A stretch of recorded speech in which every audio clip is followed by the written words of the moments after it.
Hi, Chief Meteorologist Tom Sorrells, thank you. We actually have on a satellite right now, Vice President of the United States, Mike Pence, joins us to talk about what Florida is going through and the recovery we'll be going through in a few days. Mr. Vice President, thank you for joining us.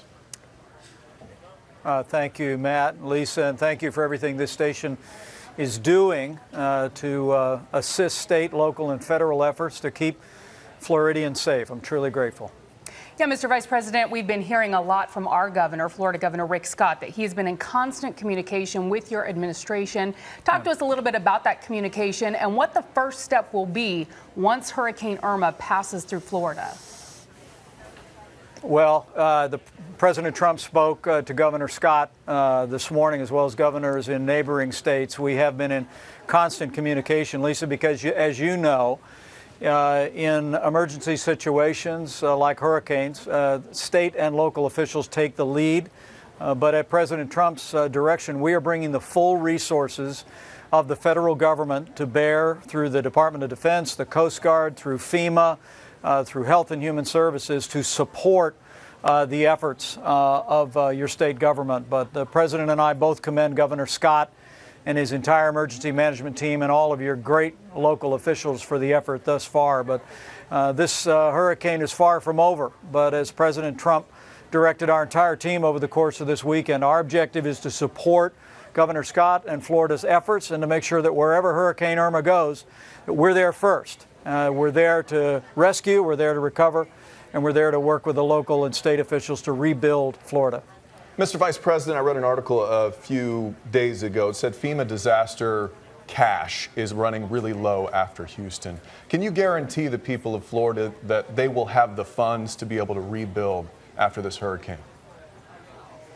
President Trump and I are very confident, as you saw this week with a $15 billion bill that moved through the Congress with broad and bipartisan support, that the American Congress will be there for the people of Florida and to no less extent the people of Texas. And as Hurricane Jose makes its way across the Atlantic, we'll be there to deal with that issue as well. This is the strongest, the most prosperous nation in the history of the world.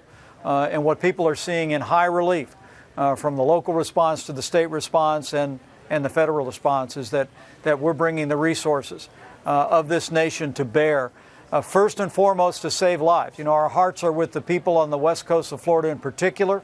The Keys as we speak, Marco Island, Fort Myers, on up to Tampa, who are experiencing the brunt of this storm. But all of Florida will face its impacts. And the people in the Orlando viewing area just should know that we are with you. We are with you with our prayers. But at President Trump's direction, we are taking action to ensure that every measure of support is being brought to bear to save lives and to support the rescue and recovery efforts that will come in the days ahead. And I just wanted to touch base a little bit about that. Take us through the timeline, because we saw that during Hurricane Harvey. In many cases, rescuers and first responders had to wait until that weather passed. And for us here in Florida, I mean, it could be a good 24, 36 hours before Irma actually moves out of our state.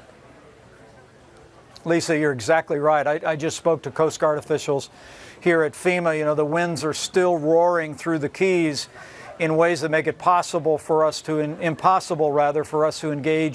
in airborne rescue. But the very moment it is possible to be in the air, to be engaged in those rescue and recovery efforts, our teams will be in the air and we'll be supporting efforts of courageous first responders, just as we did in Texas. But you're right, we're in the midst of this storm as we speak. The most important message for any of your viewers that have family or friends or neighbors along the West Coast or any of the affected areas is to listen to local and state officials, whether that be to shelter in place or to stay where you're at or to elevate. This is a dangerous, life-threatening storm, and people need to know that this is the time to listen to our emergency management officials, but know that the very moment that we can provide support for rescue and recovery efforts, we'll be there alongside the state of Florida to make that happen.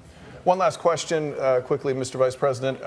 Are you or the President planning to make a trip to Florida? I know it's early, but after Irma passes through, are you guys planning a trip down here?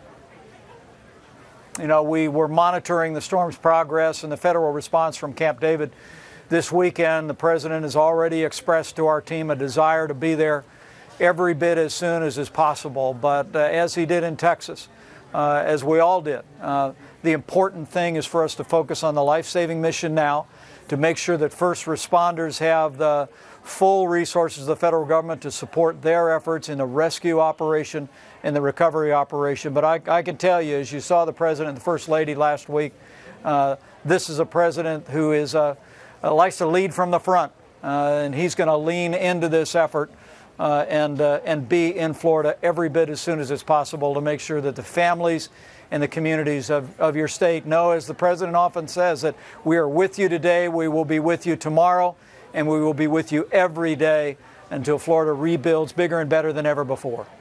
Vice President Mike Pence, thank you so much for spending some time with us today and helping inform our viewers as we try and make it through Hurricane Irma. Thank you. God bless Florida.